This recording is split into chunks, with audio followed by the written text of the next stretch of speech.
Bismillahirrahmanirrahim. I am back with another video. I am Sabah Ashraf and hope everyone is doing fantastic. In today's video, we will discuss how to overcome the problem of the writing task 2 and how to manage time.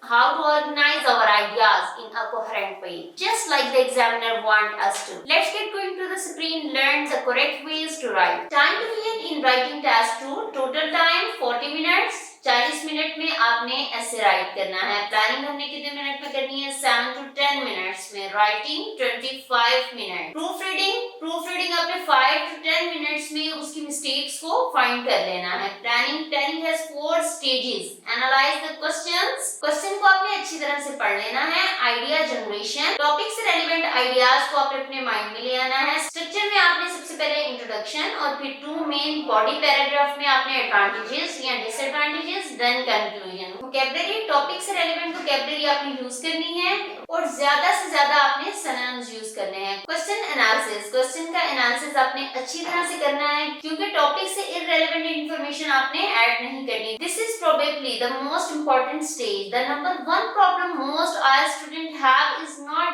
Answering the question properly. Question को हम proper तरीके से नहीं समझते जिसकी वजह से हम इररिलेवेंट इंफॉर्मेशन ऐड करते हैं, इसलिए आइट्स में हमारे स्कोर अच्छे नहीं आते। In question analysis we must find general topic, find specific information and micro keywords, find question words, how to answer question. अब हमारे पास एक एग्जांपल है, multinational companies are becoming increasingly common in developing countries. What are the advantages and disadvantages of this? Multinational companies are becoming increasingly common. Keywords, multinational companies कौन सी हैं? हमने multinational companies के 2-3 नाम अपने माइंड में सोच लेने हैं। Are becoming increasingly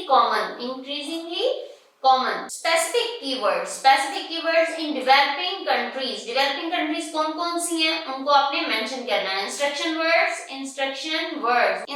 words, what are the advantages and disadvantages? ये तो हमें पता लग गया कि एडवांटेजेस हमने लिखने हैं और इसके डिसएडवांटेजेस भी लिखने हैं। For example pros and cons, हम इसके नुकसानात और फायदे दोनों हम बताएंगे। जो मल्टीनेशनल कंपनीज डेवलपिंग कंट्रीज में ओपन हो रही हैं उनके क्या नुकसानात हैं और क्या फायदे हैं। ओके, आइडिया जनरेशन, आपने टॉपिक से रेलेवेंट आइडियाज को अपने माइंड में रखना है। We can then simply think of 1 or 2 relevant ideas of the questions asked to us in the topic. So for the example above we could ask ourselves 2 questions. अब देखिए example में उसने हमसे 2 क्वेश्चन पूछे हैं कि एडवांटेजेस भी आपने बताने हैं और disadvantages. Okay, let's read it again. What are the advantages of incepting multinational companies in developing countries and what are the disadvantages of incepting multinational companies in developing countries? 2 तरह के क्वेश्चन हमसे पूछे गए हैं। हमने इसके फायदे भी बताने हैं और नुकसानात भी बताने हैं। The primary benefit is the reduced labour cost for these companies. Bad publicity because of human rights abuses is the main drawback. Next अपने स्ट्रक्चर पे फोकस करना है। Next we need to put our ideas into a structure. This is very important because it helps us organise our ideas in a coherent way just like the examiner want us to. Structure में student सबसे पहले आप introduction में topic से relevant information add करें, then main body paragraph में आप details को राइट करें, फिर एडवांटेजेस इसके कुछ लिखें, फिर डिसएडवांटेजेस, देन आप उसका कंक्लूजन ऐड कर दें। इसके बाद स्टूडेंट्स आपने वोकैबुलरी पे आ जाना है। Vocabulary another common problem student have is repeating the same word. आपने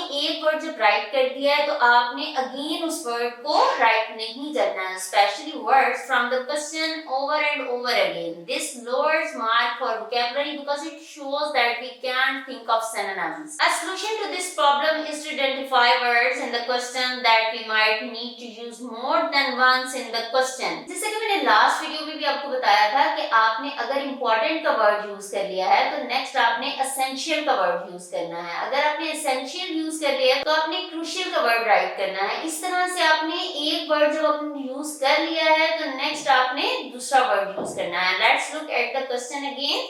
Multinational companies, yes, transnational, corporation, international, global and intercontinental. इस तरह से अगर आपने मल्टीनेशनल कंपनीज का वर्ड यूज कर लिया है तो नेक्स्ट आपने ट्रांसनेशनल, कॉर्पोरेशन का वर्ड यूज करना है, international, global and intercontinental. Becoming increasingly common, setting up more and more branches. Developing countries, progressing less developed countries. Advantages, benefits, merit, pros, pluses. Disadvantages, drawbacks, demerits, cons and negatives. देखिए एक words के कितने जरे यहाँ पर हमें synonyms बताए गए हैं। इसी तरह से जब हमने राइटिंग पैराग्राफ 2 को राइट करना है तो हमने एक वर्ड को बार बार यूज नहीं करना। आज ऐसे स्ट्रक्चर में हमारे पास क्वेश्चन कितने टाइप्स के आते हैं? 5 तरह के। The 5 most common IELTS writing task 2 questions are opinion, agree और डिसएग्री, एडवांटेजेस एंड डिसएडवांटेजेस, नुकसानात बताएं और फायदे बताएं, problem and solution, discussion, two views and opinion, direct, multiple question. Writing task 2 में हमने सबसे पहले क्वेश्चन का एनालिसिस करना है, आइडिया जनरेशन, आइडियाज को माइंड में लाना है, स्ट्रक्चर, हमने किस स्ट्रक्चर के अकॉर्डिंग हमने इसको राइट करना है, और वोकैबुलरी, एक ही वोकैबुलरी का हमने यूज नहीं करना, हमने डिफरेंट सिनोनिम्स को यूज करके हमने राइटिंग पैराग्राफ 2 को राइट करना है। सो स्टूडेंट्स 40 मिनट्स में आपने सबसे पहले प्लानिंग कर लेनी है, 7 to 10 मिनट्स में आपने प्लानिंग करनी है कि टॉपिक है क्या और हमने क्या राइट करना है। इररिलेवेंट इंफॉर्मेशन आपने ऐड नहीं करनी। राइटिंग 25 मिनट में आपने इसको राइट करके वाइंड अप कर देना है। प्रूफ रीडिंग, इसके बाद आपने 5 to 10 मिनट्स में अपनी गलतियों को ठीक करना है और देन आपने एंडिंग करनी है। आज की इस वीडियो में हमने राइटिंग टास्क 2 के टाइम को कैसे मैनेज करना है और कैसे प्लानिंग करके हमने इसमें अच्छे स्कोर हासिल करने हैं। आपने इस स्ट्रक्चर को जरूर फॉलो करना है और अगर इससे रेलेवेंट आप कोई भी क्वेश्चन करना चाहते हैं तो आप कमेंट सेक्शन में मुझसे पूछ सकते हैं। Don't forget to like this video, subscribe to the channel and hit that notification bell so you won't miss new future explorations with me. So keep learning, keep exploring and keep shining. Take care of yourself. Allah Hafiz.